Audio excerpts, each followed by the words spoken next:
রাজশাহীর গোদাগাড়ী ও তানোরে ভোট গ্রহণ শেষে চলছে গণনা। গোদাগাড়ী উপজেলা চত্বরের ভোট গণনা ও ফলাফল কেন্দ্র থেকে আমাদের সাথে সরাসরি যুক্ত হচ্ছেন আমাদের রাজশাহী প্রতিনিধি বুলবুল হাবিব। বুলবুল, এই উপজেলায় অর্থাৎ গোদাগাড়ী এবং তানোর উপজেলায় 4,47,000-এর বেশি ভোটার ছিল।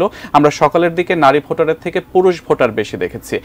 এখন পর্যন্ত আপনি যেহেতু ফলাফল কেন্দ্রে আছেন, কোনো ফলাফল আপনার হাতে এসে পৌঁছেছে কিনা, সার্বিকভাবে কত শতাংশ ভোট পড়েছে সব মিলে আমাদের জানাবেন। রাজশাহীর তানোর গোদাগাড়ী উপজেলায় আসলে মোট ভোট কেন্দ্র রয়েছে 160টি এবং ভোটার সংখ্যা 2,81,000-এর মতো। অর্থাৎ আমরা সকাল থেকে যে 8টা থেকে যে ভোট শুরু হয়েছে এবং বিকাল 4টায় শেষ হয়েছে, সেটার ফলাফল ভোট পড়ার হার রিটার্নিং কর্মকর্তা জানিয়েছেন যে 44% মতো এবং তানোরে ভোট পড়ার হার 41% মতো। তো যেহেতু আসলে এখান থেকে ফলাফল এই গোদাগাড়ীর যে 160টি কেন্দ্রের ফলাফল সেগুলো এখান থেকে সংগ্রহ করা হচ্ছে এবং এখান থেকে ফলাফলটা প্রকাশ করা হচ্ছে। আমরা দেখেছি যে বিভিন্ন কেন্দ্রের যে ফলাফল যারা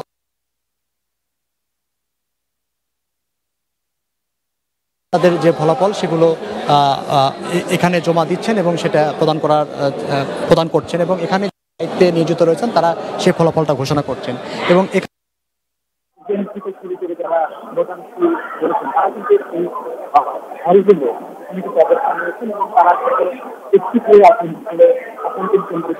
উৎসুক হয়ে আছেন যে আসলে কখন কোন কেন্দ্রের ফলাফল ঘোষণা করছে এবং সেই কেন্দ্রের ফলাফল তারা তাদের খাতায় লিপিবদ্ধ। অর্থাৎ রাজশাহীর এবং তানোর এবং গোদাগাড়ীতে